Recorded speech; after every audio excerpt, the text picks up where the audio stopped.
আপনাকে এখানে আউলিয়া মানে আল্লাহর বন্ধু নিলে তো হবে না, শয়তানের বন্ধু।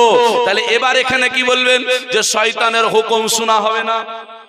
ওখানে যেমন বললেন যে ওলির হুকুম শোনা যাবে না, এখানে বলবেন শয়তানের বন্ধুর কথা শোনা যাবে না। আলহামদুলিল্লাহ, ভালো, এটা আমি মেনে নিলাম। তবে চলুন এবার এই শয়তানের বন্ধুর কথাও শুনবো না, আর আল্লাহ পাকের হুকুম ব্যতীত অন্যের হুকুমও মানবো না। তাহলে ওলি মানে আসলে কি দাঁড়াচ্ছে দেখুন। এবার সূরা চলে যান ইউনূস, তার ৬২ নম্বর আয়াতে আল্লাহ তাবারক ওয়া তাআলা কি বলছে জানেন? এই আয়াতটা আমরা সবাই জানি, সবাই চিনি। আয়াতটা হলো আল্লাহ বলছেন আলা ইন্না আউলিয়া আল্লাহ লা খাউফুন আলাইহিম ওয়া লা হুম ইয়াহজানুন। এবার আল্লাহ কি বলছেন?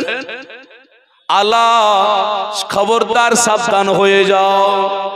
ইন্না আউলিয়া আল্লাহ, নিশ্চয় যারা আল্লাহর ওলি হয়ে যায়। জোরে বলুন। এখানে তো আর শয়তান নয়।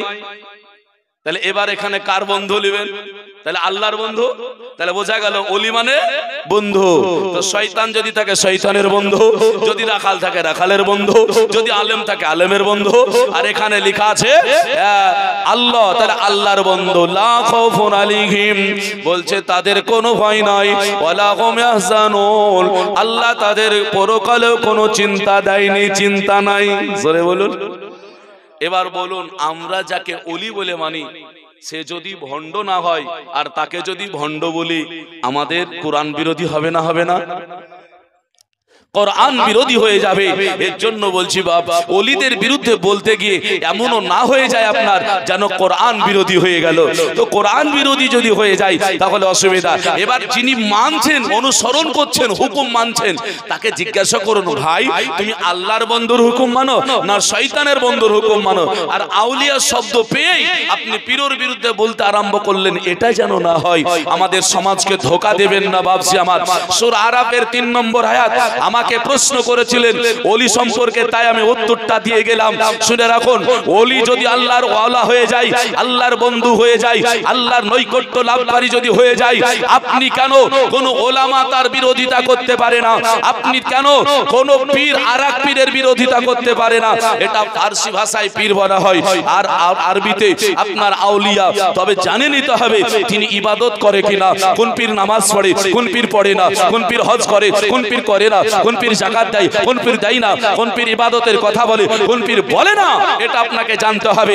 যদি আল্লাহর ইবাদতের জন্য আদেশ করে, আপনার যেন হুকুম করে, তাহলে জানতে হবে এটা আল্লাহর বন্ধু।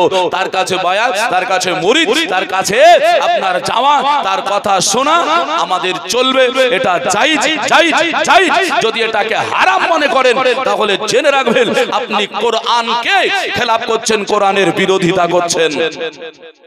আর ওলি আউলিয়া মানে ডাইরেক্ট এটাই আপনি চলে যায় না যে এ পীর পীর পীর পীর, এটা চলে যায় না, তাহলে আমাদেরকে চেপে ধরবে।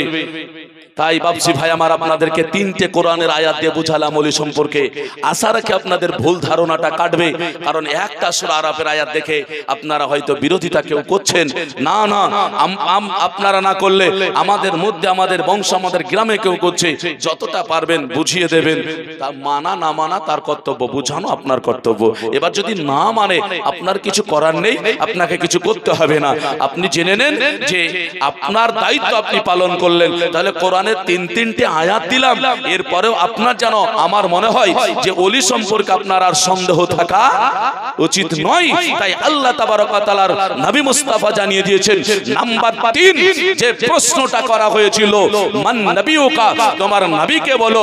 সেই সময় সত্যকারী আল্লাহর বন্ধু, আল্লাহ তাবারক ওয়া তাআলার নৈকট্য লাভকারী, তারাও সেই দিন আমার নবী মুস্তাফার নামটা নেবে।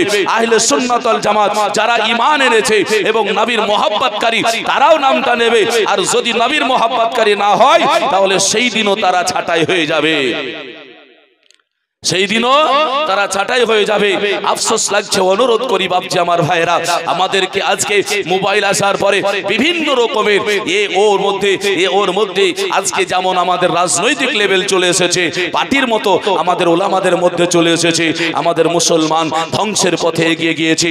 আল্লাহ বলছেন ওয়াতাসিমু বিহাবলিল্লাহি জামিআ ওয়া লা তাফাররাকু। আমার আল্লাহ বলছে মুসলমানেরা তোমরা আল্লাহর রশিকে শক্ত করে ধরে থাকো, আল্লাহর রশিকে তোমরা শক্ত করে ধরো। ওয়া লা তাফাররাকু, তোমরা একে অপরের পার্থক্যকারী হয়ে যেও না, তোমরা কেউ কারো সঙ্গে পার্থক্য হয়ো না, আলাদা হয়ো না। বন্ধু আমার মুসলমানেরা, এই কথাটা আল্লাহর নবী মুস্তাফা সাল্লাল্লাহু আলাইহি সাল্লাম জানিয়েছেন। তবে কোরআনের আয়াতটা যদি ফলো করে দেখি, আল্লাহর রশিকে শক্ত করে ধরতে হবে। তবে আপনারা জানো আল্লাহর রশিকে ধরে আমাদের মধ্যে পার্থক্যকারী হওয়া যাবে না। বর্তমান দেখলে কারা পার্থক্য করে বোঝা যায়।